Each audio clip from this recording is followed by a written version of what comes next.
Continuing with his mega South of India political push, Prime Minister Narendra Modi is in Thrissur in Kerala today to address a gathering of 2 lakh women, and he's also conducting a roadshow. This is the Prime Minister's second visit to Thrissur in the last 5 years. This is the Lok Sabha constituency that is at the top of the BJP's agenda in Kerala as the party gears up to launch its Lok Sabha campaign in the state. Now, the BJP rally is called the Stree Shakti Modi Kuppam, which is women power with Modi, Mahila Sangamam. It is being billed, it's being seen as a reception for the Prime Minister following the historic passage of Women's Reservation Bill in the Parliament during the special session of the Parliament in September 2023. Prime Minister Narendra Modi is, remember, on a 2-day tour to Tamil Nadu, Lakshadweep and Kerala, the south of India, practically his first trip in the next year, the new year. Now, the BJP is expected to give a big push to Mission South in the run-up to 2024. My colleague Uma Sudhir joins me with more details on this story. So, Uma, tell us the significance of the Prime Minister's visit to Thrissur, the cultural capital of Kerala today. And this comes after he visited Tamil Nadu. In the morning, we saw him addressing a rally in Lakshadweep. So, clearly a mega push towards the south of India. Yes, indeed. That's quite a massive roadshow that the Prime Minister, Mr. Narendra Modi, had in Thrissur, and in that that cavalcade that was moving on the roads with people on either side, huge numbers of people lined up on either side of the road. And on the vehicle itself, you had Suresh Gopi and of course the Kerala BJP chief and others in the vehicle as he was waving to the crowds, and subsequently has entered into that area where more than 2 lakh women are gathered. Kerala per se is obviously a kind of a bipolar political situation, LDF versus UDF, but the BJP does reckon that at a time when there is in a sense disenchantment with the Pinarayi Vijayan government, which has tried to in the last few months in fact tried to have a bus yatra with the entire cabinet traversing the length of Kerala, trying to in a sense as a preparation towards the elections that are coming up, the Lok Sabha elections that are coming up. It is at this time that the BJP in that sense, even though electorally it has actually not been successful in Kerala, but the Prime Minister giving it that push to try and ensure that the vote share of the BJP goes up, and if they can open their account in Kerala, that would be something that the BJP would certainly be looking forward to do. Even as this rally was being planned, and this Nari Shakti Modipakam that's been planned with 2 lakh women, there is this dance of Tiruvadirai that is to be presented to the Prime Minister. There are also huge numbers of the Anganwadi workers, the ANMs, the teachers, all of them gathered at that place, many of them in fact clad in the orange, saffron and green caps of the BJP colors, the saffron colors of the BJP itself. And at this time, we would expect that the Prime Minister is going to be giving his message directly to the women in that area. And what we also understand is that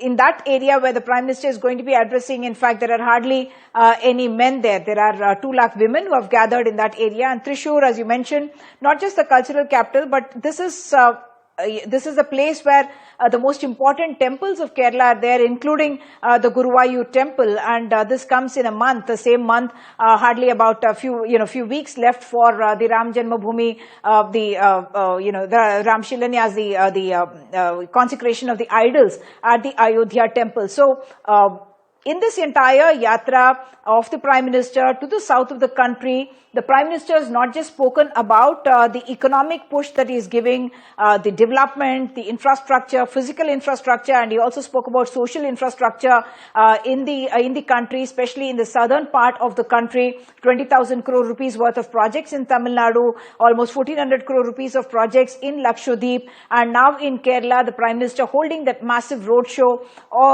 while he is doing the economic part of it, he's also talking about the importance of the cultural heritage and the traditions, the language, the literature of the south of the country. He does know that that is perhaps one thing that kind of divides the country, the north and the south of the country. Many people tend to feel that there is a divide culturally between, of course, linguistically also between the north and the south, and that's a bridge that I think the Prime Minister is trying to, in a sense, bridge, and that's one reason why his public speeches in Tamil Nadu have been both inside the Bharathidasan University as well as at Tiruchirappalli airport terminal, where there was a public function. He spoke not just about development, but he also spoke in the same breath about respecting the culture of the south of the country, of the Tamil people, and he in fact said that's why the symbolism of the Sengol being taken to Parliament, the Kashi Sangamam, which showed that there is an affinity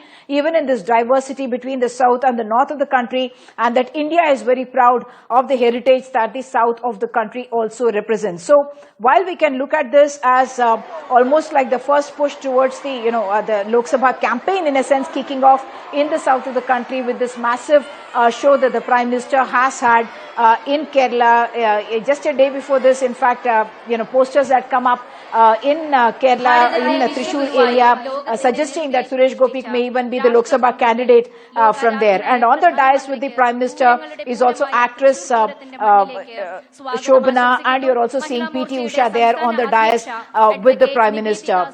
Though it may not have bench strength in terms of its big numbers of leaders, it is trying to attract leaders like Suresh Gopi, Shobhana, who otherwise have a profile and who otherwise have their own individual following, which is something that the BJP can politically tap into.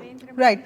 Uma, last time before the elections, we did see big faces like E. Sridharan joining the BJP. The Metro Man was part of formal BJP then.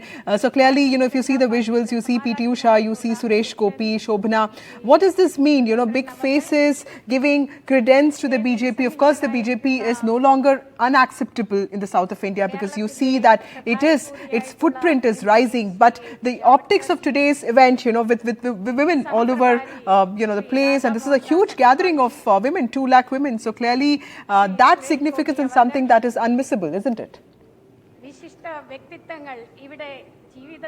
Absolutely. The south of the country, or perhaps actually many states now, having more number of women voters than even men voters, and Kerala is that representation of the kind of sex ratio that which is considered very positive in the country as well. And the Prime Minister is coming here at a time when, after the passage of the Women's Reservation Bill as well, there is a lot of enthusiasm among the political cadres, not just of the BJP, but I must say across the political spectrum of the southern states, whether it is a Telangana or a Tamil Nadu or even a Kerala. And what I must point out here is also the fact that in the south of the country, the BJP has not grown organically to be able to have the bench strength of leaders like it does in the northern states, and yet it needs to strengthen itself, and one of the quicker ways of strengthening itself is to be able to attract talent of people who are otherwise popular, who otherwise have credibility,